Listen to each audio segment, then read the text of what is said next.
Hello students, मैं Gita miss आदर्श education society के junior college की हिंदी की लेक्चरर आज आपके सम्मुख 12वीं हिंदी के युवक भारती पुस्तक की पहली कविता नव निर्माण का वीडियो बना रही हूँ। इस कविता के कवि श्री त्रिलोचन जी हैं। कविता शुरू करने से पहले हम कवि परिचय देखेंगे। तो कवि का परिचय इस तरह से है। त्रिलोचन जी का जन्म 20 अगस्त 1917 को उत्तर प्रदेश के सुल्तानपुर जिले के कटघरा चिरानी पट्टी में हुआ। आपका वास्तविक नाम वासुदेव सिंह है। आप हिंदी के अतिरिक्त अरबी और फारसी भाषाओं के निष्णात ज्ञाता माने जाते हैं। पत्रकारिता के क्षेत्र में भी आप सक्रिय रहे। आपने काव्य क्षेत्र में प्रयोग धर्मिता का समर्थन किया और नव सृजन करने वालों के प्रेरणा स्रोत बने रहे। आपका साहित्य भारत के ग्राम समाज के उस वर्ग को संबोधित करता है जो वर्षों से दबा कुचला हुआ है, यानी शोषित वर्ग। आपकी साहित्यिक भाषा लोक भाषा से अनुप्राणित है। सहज, सरल तथा मुहावरों से परिपूर्ण भाषा आपके साहित्य को लोकमानस तक पहुंचाकर जीवंतता भी प्रदान करती है। आपका निधन 2007 में हुआ। अभी हम त्रिलोचन जी के प्रमुख कृतियों के बारे में भी देख लेते हैं। कौन कौन सी पुस्तकें उन्होंने प्रकाशित की। धरती, दिगंत, गुलाब और बुलबुल, उस जनपद का कवि हूँ, सबका अपना आकाश आदि उनके कविता संग्रह है। देशकाल उनका कहानी संग्रह है। दैनंदिनी उनकी डायरी है।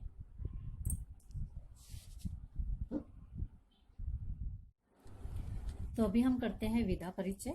त्रिलोचन जी की कविता नव निर्माण चतुष्पदी में लिखी गई है। अब चतुष्पदी क्या है इसे भी हम जान लेते हैं। चतुष्पदी 4 चरणों वाला छंद होता है। यह चौपाई की तरह होता है। इसमें 4 चरण होते हैं। 4 चरण यानी 4 पंक्तियां। इसके प्रथम, द्वितीय और चतुर्थ चरण में तुकबंदी होती है। भाव और विचार की दृष्टि से प्रत्येक चतुष्पदी अपने आप में पूर्ण होती है। अभी बच्चों, जो हम कविता करने जा रहे हैं उसका संक्षिप्त में परिचय भी देख लेते हैं। प्रस्तुत चतुष्पदियों यानी 8 चतुष्पदी है। 8 चतुष्पदियों में कवि का आशावाद दृष्टिगोचर होता है। वर्तमान समय में सामान्य मनुष्य के लिए संघर्ष करना अनिवार्य हो गया है। कवि मनुष्य को संघर्ष करने और अंधेरा दूर करने की प्रेरणा देते हैं। जीवन में व्याप्त अन्याय, अत्याचार, विषमता और निर्बलता पर विजय पाने के लिए कवि बल और साहस एकत्रित करने का आह्वान करते हैं। न्याय के लिए बल का प्रयोग करना समाज के उत्थान के लिए श्रेयस्कर होता है। इस सत्य से भी कवि अवगत कराते हैं। कवि का मानना है कि समाज में समानता, स्वतंत्रता तथा मानवता को स्थापित करना हमारे जीवन का उद्देश्य होना चाहिए। त्रिलोचन जी की इस कविता में 8 चतुष्पदियां हैं। तो सबसे पहली चतुष्पदी से हम इस कविता की शुरुआत करेंगे। तुमने विश्वास दिया है मुझको, मन का उच्छ्वास दिया है मुझको, मैं इसे भूमि पर संभालूंगा, तुमने आकाश दिया है मुझको। तो बच्चों, ये 4 पंक्तियां हैं पहली चतुष्पदी। इसमें कुछ शब्दार्थ देख लीजिए। पहला है, पहली पंक्ति में तुमने यानी धरती माँ, दूसरी पंक्ति में उच्छ्वास यानी ठंडी सांस, तीसरी पंक्ति में भूमि यानी धरती और चौथी पंक्ति में आकाश यानी अंतहीन सुविधाएं। अभी चारों पंक्तियों को समझा रही हूँ। यहाँ कवि ने कहा है, कई बार हमें जिंदगी में अनेक समस्याओं, कठिनाइयों का सामना करना पड़ता है, मगर हमें इन सभी का सामना करते हुए आगे बढ़ते जाना चाहिए। कवि ने हमें इस धरती को संभाल कर रखने को कहा है। वे कहते हैं, धरती माँ, तुमने मुझे ताकत, आकाश और अंतहीन सुविधाएं दी हैं, तो मैं इसे हमेशा संभाल कर आगे बढ़ता जाऊंगा। तो कवि ने यहाँ हमें इस सृष्टि को यानी धरती माँ को संभाल कर रखने को कहा है। अभी हम दूसरी चतुष्पदी में जाएंगे। दूसरी चतुष्पदी देखिए। सूत्र यह तोड़ नहीं सकते हैं, तोड़कर जोड़ नहीं सकते, व्योम में जाएं, कहीं भी उड़ जाएं, भूमि को छोड़ नहीं सकते हैं। तो पहली पंक्ति में कुछ शब्द है जिनका अर्थ देखिए। सूत्र, सूत्र यानी धागा।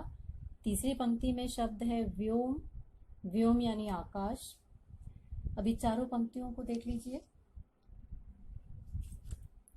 कवि ने कहा है, इस धरती पर हम जन्म से कुछ रिश्तों को, जिम्मेदारियों को निभाते आते हैं। उन रिश्तों को हम तोड़ नहीं सकते हैं। हम कितनी भी तरक्की करें, कहीं भी जाएं, पूरा आकाश हमारा है। कितनी भी प्रगति करें, मगर अपनी भूमि, अपने रिश्तों से मुंह हम मोड़ नहीं सकते हैं।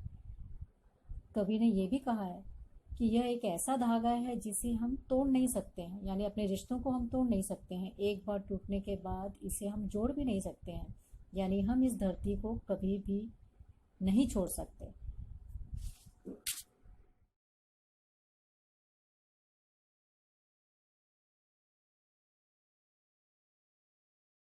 तो अभी हम तीसरी चतुष्पदी को देखते हैं।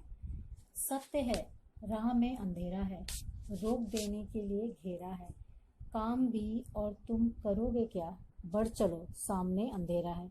तो बच्चों, अभी इन चारों पंक्तियों में जो कठिन शब्द है उनको देख लीजिए। पहली पंक्ति में सत्य यानी निश्चित है, पहली ही पंक्ति में अंधेरा यानी समस्याएं, दूसरी पंक्ति में घेरा, घेरा यानी कठिनाइयों का चक्र। तो यहाँ पर कवि ने कहा है, यह सत्य है, निश्चित है कि जिस राह पर हम चल रहे हैं वहां पर समस्याओं का घेरा है। हमें आगे बढ़ने से रोकने के लिए कठिनाइयों का घेरा भी है। अंधेरा हमारी तरक्की को रोकने के लिए है, यानी मार्ग में कठिनाइयां हैं, मगर हमें बिना रुके कठिनाइयों और समस्याओं से लड़ते हुए आगे बढ़ते जाना है। अपनी मंजिल की ओर यानी लक्ष्य की ओर पहुंचना है। हमें अपने लक्ष्य तक पहुंचने का मार्ग नजर नहीं आता, मगर बिना रुके बढ़ते चलो, जीवन में संघर्ष का सामना करते चलो, यही कवि का संदेश है। तो बच्चों, अभी चौथी चतुष्पदी को देखते हैं। बल नहीं होता सताने के लिए, वह है पीड़ित को बचाने के लिए। बल मिला है तो बल बनो सबके, उठ पड़ो न्याय दिलाने के लिए। तो यहाँ पर जो शब्दार्थ है वो देखिए। पहली पंक्ति में बल, बल यानी ताकत। दूसरी पंक्ति में पीड़ित, पीड़ित यानी शोषित। अब चारों पंक्तियों में कवि क्या कहते हैं? कवि कहते हैं, जीवन में सबकी सहायता करते हुए आगे बढ़ते रहना चाहिए। अगर हमारे पास बल, ताकत, शक्ति, धन और बुद्धि है तो उसका उपयोग दूसरों की यानी शोषित या पीड़ित की सहायता करते हुए आगे बढ़ने में करना चाहिए। हमें दूसरों को न्याय दिलाने के लिए आगे बढ़ना चाहिए, अन्याय के खिलाफ लड़ना भी चाहिए। सत्य की राह पर आगे बढ़ते चलो, यही कवि का संदेश है।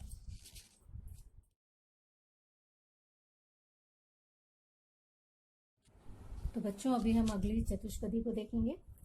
जिसको मंजिल का पता रहता है, पथ के संकट को वही सहता है, एक दिन सिद्धि के शिखर पर बैठ अपना इतिहास वही कहता है। तो ये चार पंक्तियां हुई। इन चार पंक्तियों में जो कठिन शब्द है उनके अर्थ देखिए। पहली पंक्ति में मंजिल, मंजिल यानी लक्ष्य। दूसरी पंक्ति में पथ, पथ यानी रास्ता। और तीसरी पंक्ति में सिद्धि, सिद्धि यानी सफलता। और एक और शब्द है शिखर, शिखर यानी पहाड़ की ऊंची चोटी। अब यहाँ पर कवि क्या कह रहे हैं? यहाँ कवि ने हमें जीवन में संघर्ष करते हुए आगे बढ़ने की प्रेरणा दी है। अपने मंजिल तक पहुंचने के लिए कवि आशावादी होने की बात कह रहे हैं। जहाँ हमारा लक्ष्य हमने तय कर लिया है, वहाँ उसे पूरा करने के लिए हमें संकटों से जूझते हुए, लड़ते हुए आगे बढ़ते रहना चाहिए। जो चलता है वही समस्याओं का सामना करता है, उसे सहता है और उसे ही लक्ष्य की प्राप्ति होती है। अब अगली चतुष्पदी देखिए।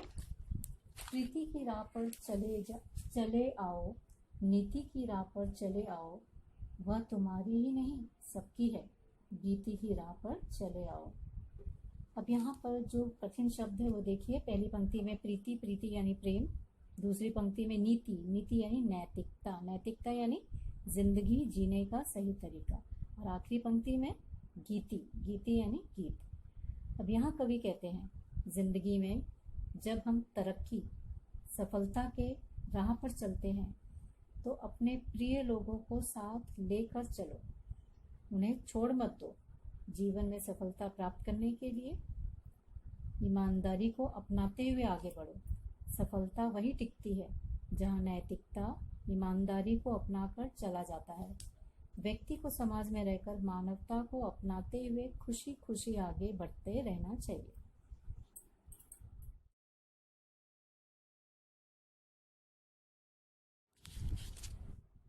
तो बच्चों अभी 7वीं चतुष्पदी देखेंगे। साथ निकलेंगे आज नर नारी, लेंगे कांटों का ताज नर नारी, दोनों संगी हैं और सहचर हैं, तब रचेंगे समाज नर नारी। यहाँ के जो कठिन शब्द है वह है दूसरी पंक्ति में ताज, ताज यानी मुकुट, तीसरी पंक्ति में संगी, संगी यानी साथी, तीसरी पंक्ति में एक और शब्द है सहचर, सहचर यानी साथ चलने वाले, और चौथी पंक्ति में रचेंगे, रचेंगे यानी निर्माण करना। तो यहाँ पर कवि कहते हैं समाज में स्त्री पुरुष जीवन के दो पहिए हैं।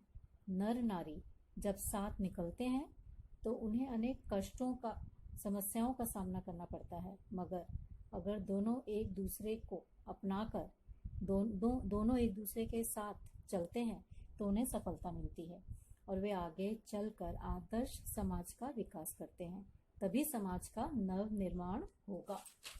अभी अगली चतुष्पदी देखेंगे, वो है आखिरी चतुष्पदी।